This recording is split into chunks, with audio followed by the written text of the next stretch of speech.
ہمیں مسئلہ ہمایون دلاور صاحب سے ہیں اور چیف جسٹس اسلام آباد ہائی کورٹ عامر فاروق صاحب کے ساتھ ہے، اور آج جب کیمرے کے سامنے بیٹھے ہیں تو شاید میں اپنے کیریئر میں اور یہ جو سینئر وکلاء ہیں پہلی دفعہ اپنی زندگی میں ہم کسی ہائی کورٹ کے جج یا سیشن جج کے خلاف پبلک میں آئے ہیں، پریس کانفرنس کر رہے ہیں۔ یہ زندگی میں اس طرح اس عمل کا ارتکاب نہیں کیا ہے اور اس کی ضرورت پڑی ہے۔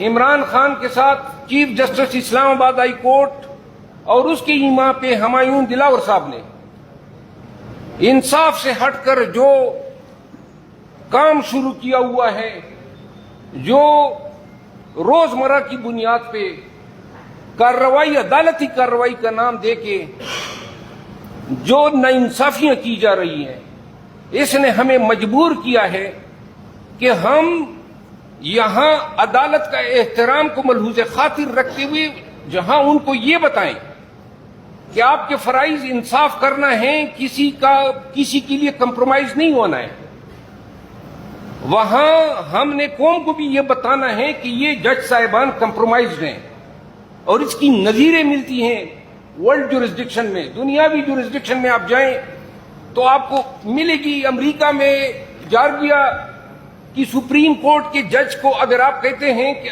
آپ اس مقدمے میں نہ بیٹھے، لا کی زبان میں اس کو ریکیوزل کہتے ہیں، تو وہ یا ریکیوز کرے گا یا کہے گا کہ نہیں میں بیٹھتا ہوں۔ آپ کا کوئی شک ہے کہ وہ متعصب ہیں، اس کا کوئی انٹرسٹ ہے، اگر وہ بیٹھ گیا اس مقدمے میں جس پہ پارٹی نے اس کو کہہ دیا کہ آپ ریکیوزل کریں، تو پھر اس پارٹی یا اس کے وکیل کو یہ حق ہے کہ پبلک میں جائیں اور عوام کو بتائیں کہ ایسے جج صاحبان بھی ہیں جن کو آپ التجائیں کرتے ہیں کہ آپ ہمارے مقدمات میں نہ بیٹھیں، ہمیں آپ سے اندیشے ہیں، خدشے ہیں، ہمیں معلوم ہو رہا ہے اور آپ کے فیصلوں سے واضح ہیں کہ آپ کمپرومائز ہو چکے ہیں۔ یہ دو جج صاحبان جو ہیں یہ اپنے منصب، اپنے اوتھ کا انحراف کر چکے ہیں، انہوں نے انصاف کرنے کا حلف لیا ہے جس طرح ہم نے یہ حلف لیا ہے کہ ہم اپنے موکل کو انصاف دلائیں گے۔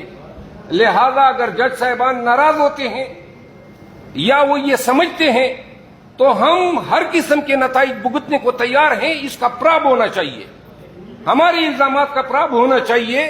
اتنا حق تو ہے، ہم الزام دہندہ ہیں، آپ کو بتا رہے ہیں کہ آپ منصفی نہیں کر رہے ہیں۔ چیف جسٹس عامر فاروق صاحب نے، آپ کو علم ہے ٹیریان کیس میں ججمنٹ آئی، اسلام آباد کے ہائی کورٹ کے ویب سائٹ سے اس نے ججمنٹ جو ہے ڈیلیٹ کرائی، بینچ توڑ دیا۔ کیوں؟ کہیں ایسی نظیر ہے؟ اس کے بعد ایک بات ہوتی تو ہم کہہ دیتے 9 مئی کو خان صاحب گرفتار ہوتے ہیں، تمام وکلاء کی شہرک جو ہوتی ہیں وہ عدالتیں ہوتی ہیں، ہم تو کہتے ہیں لوگوں کے کہ عدالت میں آپ کو دیکھیں گے۔ آپ کی عدالت میں آئے ہوئے ایک طالب کو ہمایون دلاور کی عدالت میں پیش کروانے کے لیے، آج میں بتا دوں کیوں اریسٹ کیا جاتا ہے۔ 9 مئی کو کیونکہ 10 مئی کو کارروائی رکھی گئی تھی فرد جرم کی، تو لہذا 9 مئی کو رینجر کے ذریعے اس کو ہائی کورٹ میں، جس کا یہ نگہبان ہے، کسٹوڈین ہے، جو سب سے بڑا منصف ہے، اس کی عدالت میں پنجوتا صاحب بیٹھے ہوئے ہیں۔ آپ نے ان کی ویڈیو دیکھی ہوگی جب خون اس کے چہرے پہ بہہ رہا ہے۔ عدالت اور عدالت کے تقدس کو پامال کرتے ہوئے جس غنڈگردی کے ساتھ ان لوگوں نے پاکستان کے سابق وزیر اعظم کو ڈسگریسفلی گھسیٹا، وہ ویڈیو سامنے نہیں آئی۔ جس طرح کمرے میں ان کی توہین کی گئی، کرسی پر گرایا گیا، ان کو لاتیں ماری گئی، ان کی انتہائی ڈس ریسپیکٹ کی گئی، وہ ویڈیو انہوں نے چوری کر دی۔ یہ ہائی کورٹ میں ہوتا ہے، کسی اڈے پہ نہیں ہوتا ہے، کسی سڑک پہ نہیں ہوتا ہے۔ اور جب اور وہاں پہ وکلاء کو مارا جاتا ہے، عدالتی سٹاف کو مارا جاتا ہے، شیشے توڑے جاتے ہیں، دروازے توڑے جاتے ہیں، تو ہم فریاد لے کے جاتے ہیں یہ کیا فستائیت ہے، کیا ظلم ہے، کیا انارکی ہے، کیا ٹیرنی ہے۔ یہ چیف جسٹس کا کام نہیں تھا کہ اپنے عدالت کے تقدس کو جو ہیں جنہوں نے پامال کیا تھا ان کو نوٹس کرتے، ان کو گرفتار کرواتے۔ حضرت نے آسمانی گرا دیا کہ نہ جناب جو گرفتاری کی ہیں ان حضرات نے وہ اس پہ میں مہر ثبت کرتا ہوں. قانون تو اسی دن آپ نے اس کی بےخکنی کر دی. انصاف کا تو اسی دن آپ نے جنازہ نکال دیا جس دن آپ نے اس فسطائیت پہ مہر رقم کر دی. اسی دن آپ نے اپنے آپ کو ایکسپوز کر دیا. اسی دن آپ نے اپنے حلف کی پامالی کی. اسی دن آپ نے بتا دیا کہ جج بھی کمپرومائز ہوتے ہیں.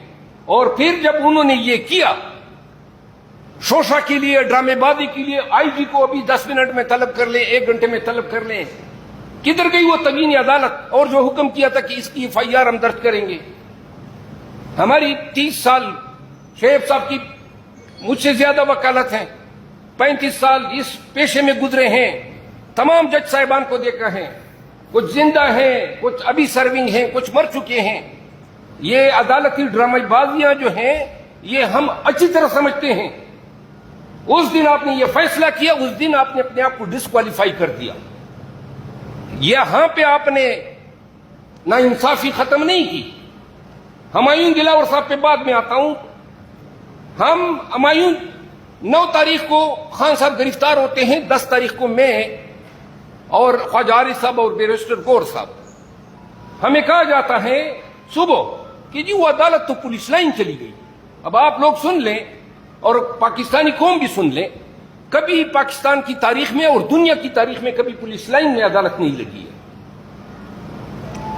اور اگر سیکیورٹی کی وجہ سے کہیں پر مجبوری ہے تو 452 ضابطۂ فوجداری کہتا ہے کہ وہ جج جس کی عدالت کا کیس ہے وہ تحریری طور پہ رضامندی دے گا کہ گورنمنٹ کے اس حکم نامے کے ساتھ یہ سیکیورٹی ریزن کی وجہ سے اس کو شفٹ کیا جاتا ہے.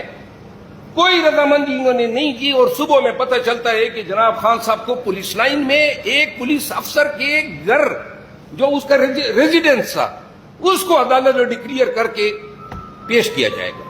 ہم گئے, میں گیا وہاں, جناب علی بڑی مشکل سے پہنچے. جب ہم وہاں پہ جاتے ہیں تو سب سے پہلے میں نے اعتراض اٹھایا اس کے سامنے کہ یور آنر یہ عدالت کس طرح ہو گئی ہے؟ پولیس لائن میں ایک تھانے دار یا پولیس افسر کے گھر کو آپ پاکستان کے سابق پرائم منسٹر کے ٹرائل کر رہے ہیں. کیا آپ نے کنسنٹ دی ہے؟ یہ ان ریکارڈ ہے, ہم نے ریٹن میں لکھا ہوا ہے. اس نے کہا مجھ سے کنسنٹ نہیں دی گئی. اور اس پہ میں جب پولیس لائن سے باہر نکلا تھا اور جب میں نے میڈیا ٹاکس کی تھی تو اسی دن بھی میں نے یہ بات کی تھی.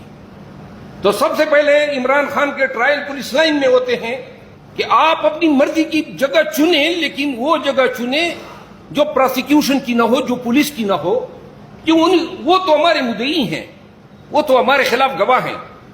یہ جناب علی ہو جاتا ہے. اب عدالت میں کارروائی شروع ہو جاتی ہے. ہمایوں